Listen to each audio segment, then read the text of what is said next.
El rey era la autoridad suprema, más o menos obedecida por los nobles y los señores de los castillos. No existía más ejército que la leva general de todos los hombres en edad militar, capaces de empuñar las armas. Su jefe nato era el monarca, ayudado por su alférez. El monarca gozaba de mayor o menor respeto según sus condiciones personales. Los apodos que atribuyeron a cada uno de ellos insinúan cuáles eran tales cualidades.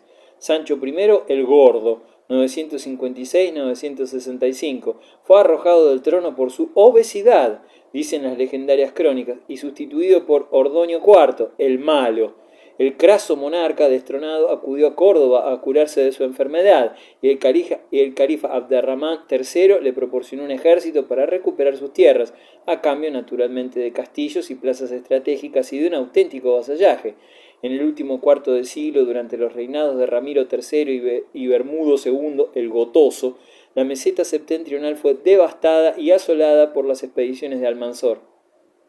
Alfonso V el Noble, 999-1028, restauró el país, en especial León, su capital, donde se celebró un notable concilio en 1020, en que pudo el monarca otorgar el fuero de León, buen fuero, según calificativo popular. En comparación con las ciudades musulmanas, dice Ubieto Arteta, las cristianas resultan muy pobres. En el siglo X, León no rebasó los 7.000 habitantes, cifra evidentemente alta en comparación con las europeas. En la misma ciudad leonesa apenas se ha podido documentar para este siglo la existencia de media docena de tiendas, coincidiendo con la disgregación política del califato, conocida con el nombre de los reinos de taifas, Muluk al-Tawaif, reyes locales. La monarquía leonesa volvió a su expansión territorial. Hacia el oeste, Alfonso V trató de dominar al norte portugués y puso sitio a Viseu, donde perdió la vida. Su sucesor, Bermudo III, y el reino leonés quedan eclipsados ante la personalidad de Sancho Mayor de Navarra y la creciente importancia de Castilla. La repoblación cristiana de las tierras reconquistadas se efectuaba asentando núcleos humanos en pequeñas colinas fortificadas o en las márgenes y confluencias de los ríos, donde la defensa fuera fácil. En otros puntos pudieron ser restauradas las antiguas estructuras urbanas fundadas por los romanos, y precisamente León era una de ellas. Con referencia a la repoblación del Valle del Duero, debe tenerse en cuenta, además, que a lo largo del siglo IX ya se había iniciado algunos asentamientos en todos aquellos territorios que los musulmanes habían ido abandonando con gentes precedentes de Galicia, Asturias y regiones montañosas cantábricas, vascones en especial, así como con algunos mozárabes emigrados desde el sur, con motivo de las dificultades allí surgidas en los momentos de crisis martirial. Por ejemplo, mozárabes procedentes de Toledo repoblaron Zamora y restauraron el monasterio de Sahagún, 904. Ya es sabido que estas ocupaciones territoriales eran muy simples y quedaban perfectamente legalizadas mediante la llamada presura o apricio, es decir, la obtención de la propiedad de un lugar yermo concedido por el rey o sus representantes por el solo hecho de cultivarlo, bastando para ello que un grupo de peones buscase una zona con agua para sentarse en ella y poner en explotación terrenos vacíos. En algunos lugares los presores lo manifestaban públicamente, enarbolando el estandarte real y haciendo sonar un cuerno, al propio tiempo que recorrían los límites del terreno que iba a poner en explotación. Durante el siglo X debemos continuar fijando la atención en estos hechos humanos de tanta importancia, como la repoblación de la meseta duriense. Todo ello dio lugar a un vivo proceso de democratización de la zona fronteriza, al otorgar los monarcas amplios privilegios a cuantos acudieron a poblar las ciudades y villas fortificadas de antigua o reciente fundación. Al mismo tiempo, engendró un espíritu llamado a desempeñar un notorio papel en la vida española, el castellano. El condado castellano. Castilla, tierra de castillos, que iba a abarcar más tarde casi toda la meseta española, era en sus orígenes una zona de mínima importancia. El poema de Fernán González nos la describe de esta manera. Entonces era Castilla un pequeño rincón, era Montes Boca de Castilla, Mollón, moros tenían a Caraco en aquesta sazón. Entonces era Castilla toda una alcaldía, Maguer que era pobre, esa hora poco valía, nunca de buenos hombres fuera Castilla vacía, de cuales ellos fueran prese hoy día. Oh bonome Fernando, el conde de primero, nunca fue en el mundo otro tal caballero. Hasta el mismo año en que comienza el siglo IX, no es siquiera mencionado su nombre, pero fue bravía tierra de marca y frontera, preferida por los ejércitos cordobeses en sus correrías y algaras. Los monarcas leoneses no la consideraban más que como amplia faja defensiva de su propio reino. Los condes castellanos dependían del rey de León, pero se mostraban a menudo insumisos, tendencia que recogen los versos del romancero, poemas cortos de la literatura española medieval. Al principio Castilla solo contaba con algunas plazas fuertes, Amaya, Pancorvo, etc., para defender una zona que abarcaba del Alto Pisuerga al Alto Ebro, pero los cronistas medievales afirman, sin que podamos confirmarlo, que la región castellana se desligó de la soberanía leonesa, designando dos jueces, Laín Calvo y Nuño Rasura, en régimen de autogobierno. Lo cierto es que el primer jefe estatal castellano fue Fernán Gómez, figura histórica matizada de leyenda, que llena todo el periodo de mediados del siglo X y es héroe de gestas y romances. Político sagaz y experimentado, amplió su condado, se anexionó vecinos señoríos y consiguió de facto la independencia del país. Pasado el largo periodo de invasiones procedentes del califato que tanto castigaron al territorio castellano, el condado no mostró síntomas de recuperación. Durante los primeros años del siglo XI parecía que Castilla iba a caer de nuevo bajo la órbita leonesa. En realidad pasó a poder del reino navarro. Fue solo una época de transición. A la muerte de Sancho el Mayor de Navarra, 1035, recobró definitivamente su independencia. Conquista de la cuenca del Ebro.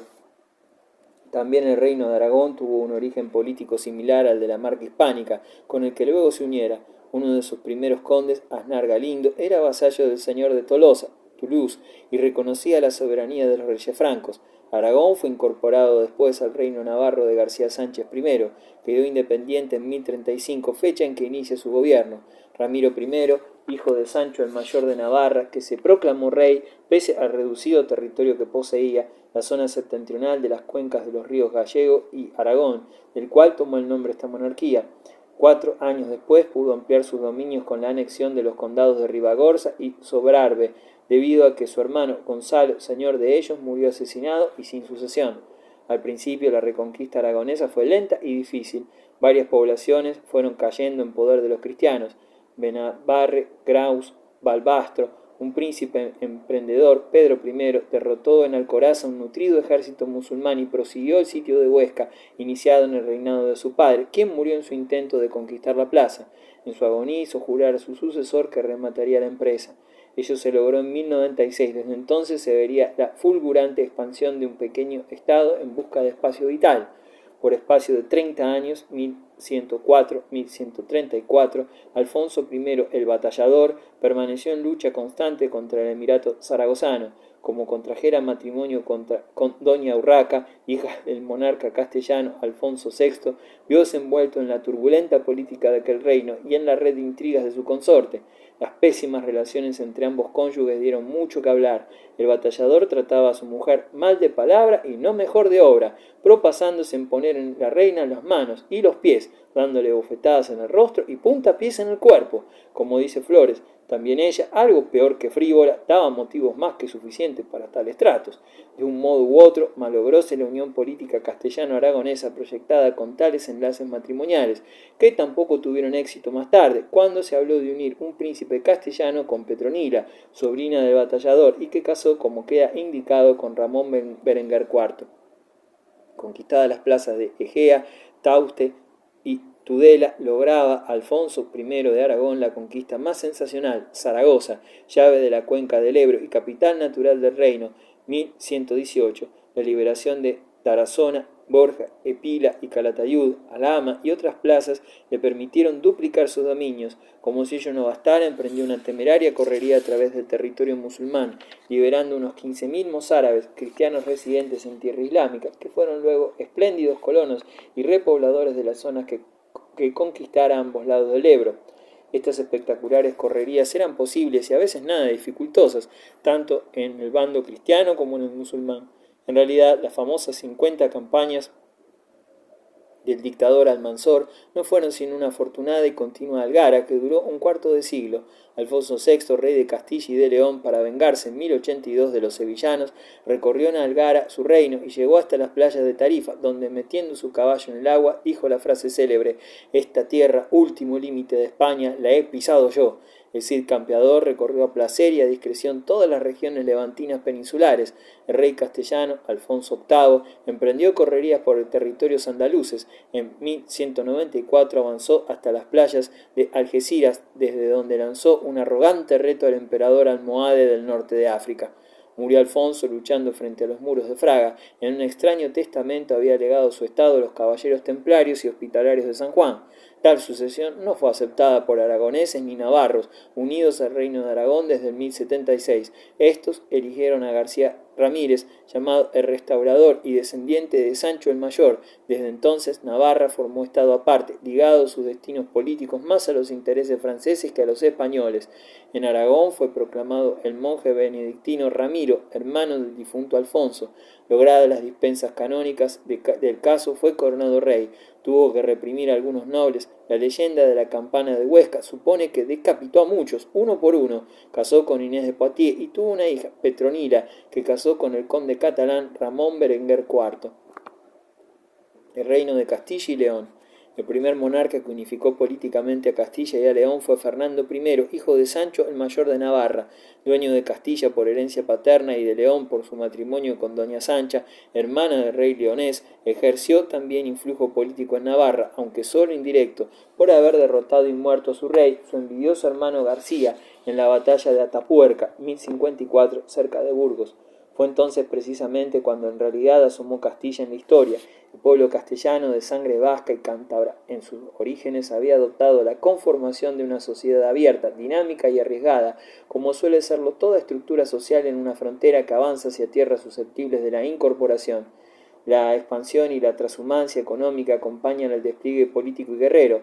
Aquel pueblo de pastores y campesinos que labraban las vegas de Alzana y del Carrión y conducían sus rebaños hasta más al sur del Duero, la Extremadura soriana, no le importaba trocar el arado o el cayado pastoril por la espada y el arco, tanto en la defensa como contra la correría enemiga como en el golpe de mano afortunado, más allá de las cordilleras del sistema central. Ello explica mejor las espectaculares campañas de Fernando I y sus sucesores.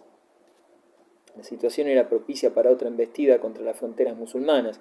Las montañas que dividen ambas mesetas castellanas, la vieja al norte, la nueva al sur, constituían todavía una zona difícilmente franqueable para los cristianos.